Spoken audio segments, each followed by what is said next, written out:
Join me today as we talk about another Cold War movie, Failsafe.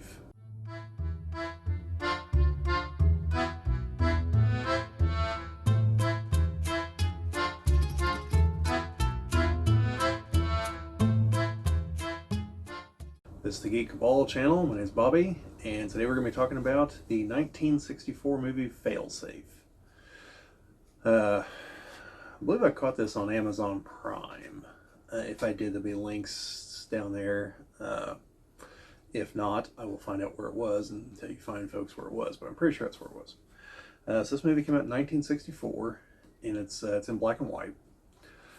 And I don't know for sure if it's the originator of several ideas that we eventually see in other movies, that we see kind of some of the ideas show up in like Doctor Strangelove. I did check the dates on that one because I don't really know exactly which year that came out. So that one might be close enough that they probably don't want to claim any ideas came from Failsafe. But I would say that there are some ideas that probably came from this that evolved into some of the things we see in war games, even though that was largely based on a real incident. And also By Dawn's Early Light. I've talked about both those movies. They'll link up above, or there'll be a link to the Cold War playlist, and they're in there. So, who do we have in this? Actually, I have kind of star-studded cast here. So, we have Dan O'Herlihy, I think it's how you pronounce his last name, is General Black. Now, for those of you who watch the same kind of things I watch, you'd probably recognize him as the head of OCP from RoboCop 1 and 2, or you'd recognize him as the head of Silver Shamrock from RoboCop 3. I'm sure he's in several other movies, but this is like 2 decades before those movies, so he looks a lot younger here.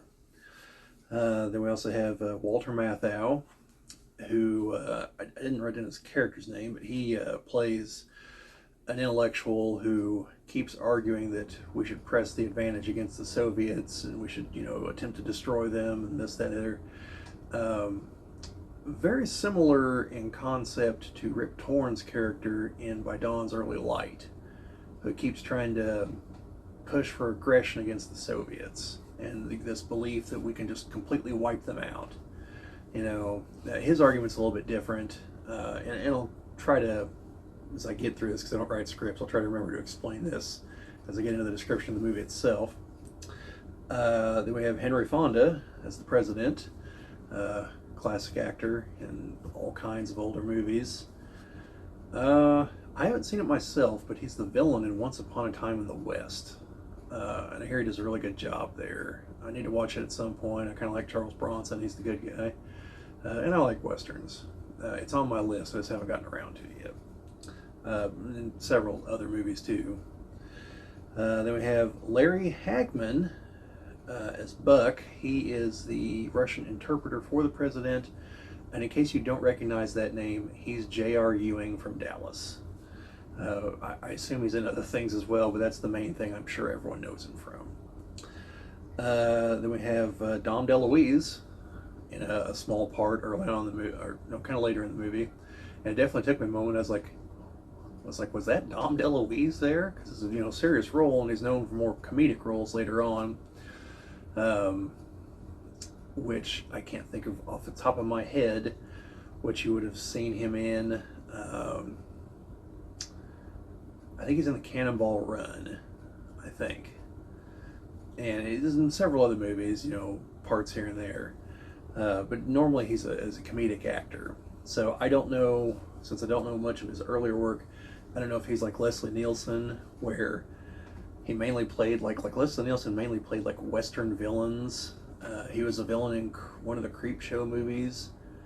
And then all of a sudden he's in Airplane, and the whole reason everyone that was in Airplane that was cast in those roles is because they were playing it straight, but he was so good at that. I'd have to check if that came before or after Police Squad the show, because then the Naked Gun movies took off and they were from the Police Squad show. I mean, that's a whole other video, but if you haven't ever seen the Police Squad episodes, a lot of them would have a celebrity guest appearance and they get killed in the opening credits. Like William Shatner's in one. He's in a restaurant and someone like machine guns the table and he ducks and I think raises back up and shoots them, then chokes on it like a garlic bread or something and dies. Pretty funny stuff. And of course the Naked Gun movies are funny too. You just gotta, you know, look past OJ or not. It's up to you, I guess. And then we have Dana Elcar as Foster. He is only in the movie for a little bit, but the main thing I know him from other stuff is in the show MacGyver. He's MacGyver's boss. And I'm sure there are several other actors, because it's an older movie, that are in a bunch of other things that I haven't seen. So these are the ones that that I noticed from other things. So, what's it all about? It is about the U.S. Through a series of unfortunate circumstances, nuking Moscow. And this is all brought about because they have a computer system that is supposed to tell them, kind of alert them to Soviet activity and everything, and, helps them kind of plan out what they're going to do. And there's a gentleman early on who's being given a tour of the facility. I don't remember if it's Strategic Air Command or NORAD, but so they're talking about the computer system, and he keeps asking questions along the lines of like, well, what happens if like it gives you a false reading, or what if this happens? And the guy's like, oh no, that can't happen. No, that's impossible. Then the impossible happens. So the computer gives them some kind of like false positive signal, or something shows up. And so as they move to investigate, they talk about how, this is during the Cold War, obviously, we had bombers loaded with nuclear weapons in the air at all times, just in case we were hit with a surprise attack, so they could immediately move to attack posture and counterattack. As part of the whole mutually assured destruction thing. So they have bombers in the air, then this unidentified thing pops up, and as they move to investigate, they begin to move the bombers to fail-safe position, which is where the name of the movie comes from. And the fail-safe position is where they're supposed to hold, and they're either given instructions to stand down, or if I remember correctly, if they don't receive instructions after a certain point, they're to proceed and attack. So, bombers move to fail-safe position, then there's a glitch in the computer. And like right as it happens, something else happens, and it sends the go code to some of the bombers. So they take off, and then the Russians are jamming them, so the U.S. can't get a hold of them, and the president has to call the Russian premier and explain what's happening, and yeah, so like the movie kind of progresses from there, and then the Secretary of Defense has the War Council there, and Walter Matthau's character was there at the time because he had been given a speech.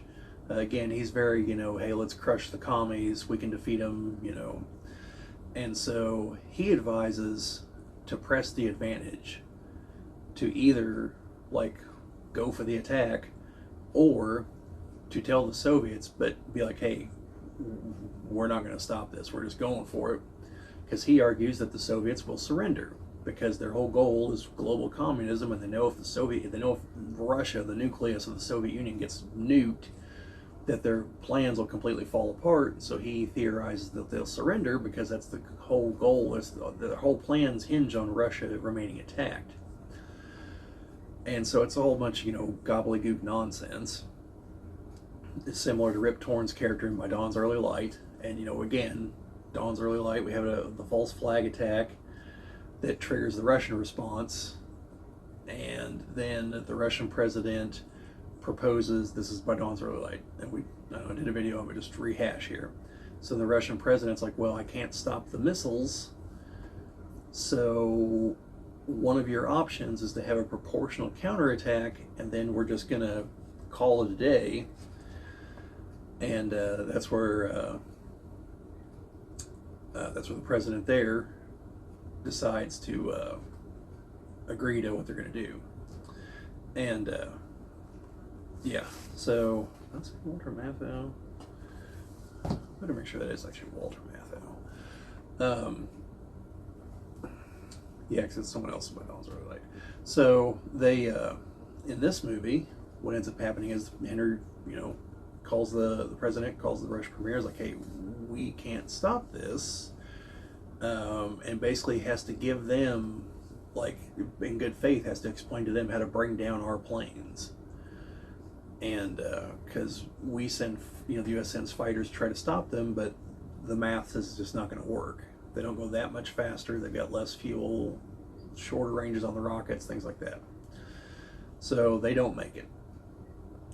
So finally, the president proposes that if the Russians cannot stop the bombers,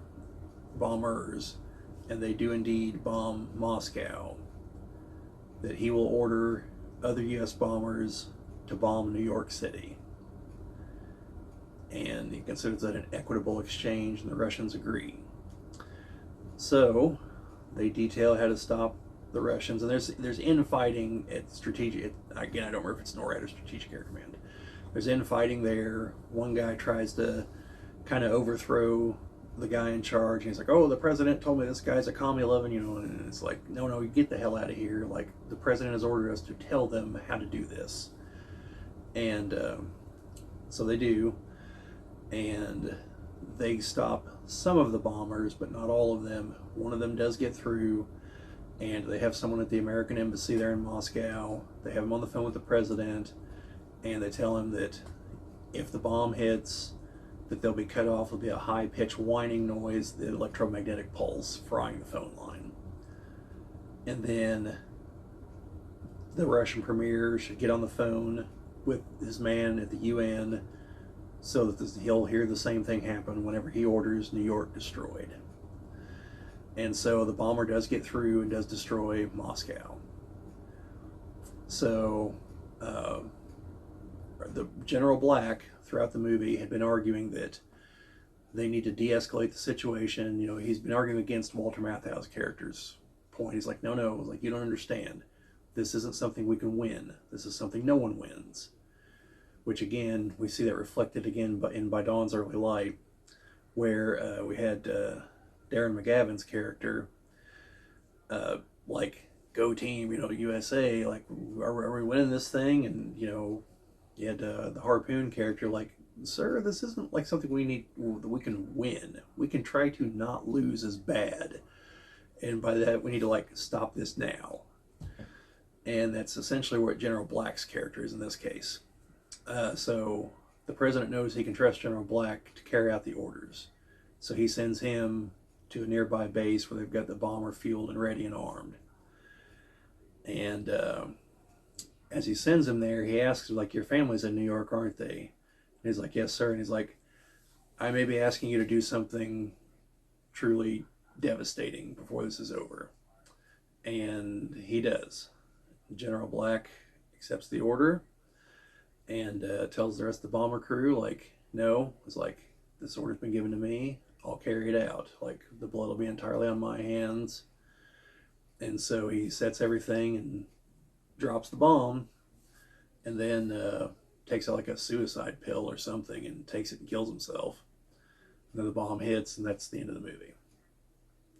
So, like I said, there's a number of parallels and other things. Like, I honestly think By Dawn's Early Light is almost a remake of this movie, with just like some things changed around. And then we've got the whole, the glitches in the computer system, and you can see that again in war games, accidentally triggering things. And yeah, there's a lot of parallels between By Dawn's Early Light.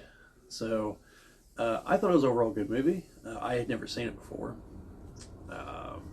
I'll have to check the dates again to see if this could have been an inspiration for elements of Doctor Strangelove, but I think they would have been relatively contemporary. But no, it just reflects some of the things we see in a lot of these Cold War movies, where there's a lot of circumstances where it comes down to something has happened, one side or the other is going to begin using their nuclear weapons, and the other side basically has to use theirs. And just depending on the movie, you know, it's one side or the other. And these were all, I think, meant to highlight, like, that this is no joke. Like there are things that could happen that could just, the whole situation could just spiral out of control, and in a matter of hours, the world's going to have a hell of a lot less people. So, yeah, that's kind of like the overall theme in a lot of these Cold War movies. Definitely, you know, the nukes are going to start flying. So, in that respect, I suppose the Terminator's kind of is right in with all these too, because it's definitely Skynet was built, I'm sure, to deal with the Soviets, and then it decided that everyone was its enemy and unleashed the nuclear arsenal. So, you know, it's conceptually, its beginnings are there, but then it goes into, you know, the sci-fi, the machine versus man, the time travel, everything else. But yeah, so that's where a lot of these movies, you know, have their origins, and I could definitely see like this movie being a progenitor of a lot of other movies. And so I don't know if there's another earlier movie that this took things from. For those of you who have seen a bunch of older movies, or older members of our viewing audience here, let me know if there are, you know, other movies that this one took things from, or if this really is like the progenitor for a lot of this stuff. But anyway, overall I enjoyed it. It's probably a 7.5, 8, pretty solid. You know, good performances. You know, all solid actors all the way across. Not a lot of filler like you see in some older movies. There's no like, oh, here's a guy steer jerking driving around town, or like some of the Bond movies where it's like, oh, now time to spend 5 minutes checking into a hotel or getting directions or whatever. You know, so there's not really any of that. And a lot of these actors you'll recognize from other things, like I mentioned in the beginning. So yeah, I'd say it's definitely worth checking out. Let me know down in the comments if you've seen this before. Are you gonna check it out? Does it sound interesting? Did you like it if you have seen it? Any other actors I forgot that are kind of big, you know, because it's an older movie, I don't recognize some of the other actors. Anything at all like that? Any other Cold War movies you'd like me to talk about? I personally find them all fascinating. Having lived through the last decade of the Cold War, and you know, the whole like nuclear destruction is imminent, like, yeah, I get the feeling. Now, I was never told to hide under my desk. I was told that that was totally pointless and the nukes were going to kill us all. So, you know, the message kind of evolved over the decades. In fact, it was the movie Miracle Mile, towards the end, where the bombs do fall, and some things you see there that like literally burned into my memory, because saw them as a kid. And whenever you see a guy staring at a nuclear blast, you know, he melts, you tend to remember things like that. So yeah. And the dream sequence in Terminator 2, pretty realistic too, whenever LA gets vaporized. But yeah, so definitely some of those memories. For you younger folks out there, you might want to check into some of these movies. We just might be entering this territory yet again. So, a lot less nukes this time, but, you know, we realized we had enough to destroy the world 10 times over, when we really only needed to destroy it, you know, once. You know, a couple times for good measure, I guess. I don't know. But anyway, let me know what you guys think. Like, share, subscribe, all that fun stuff. Sharing and commenting are what helps grow the channel, and it's always appreciated. But other than that, just remember, you hear those warning sirens, hide under your desk. The government says it will completely and totally protect you.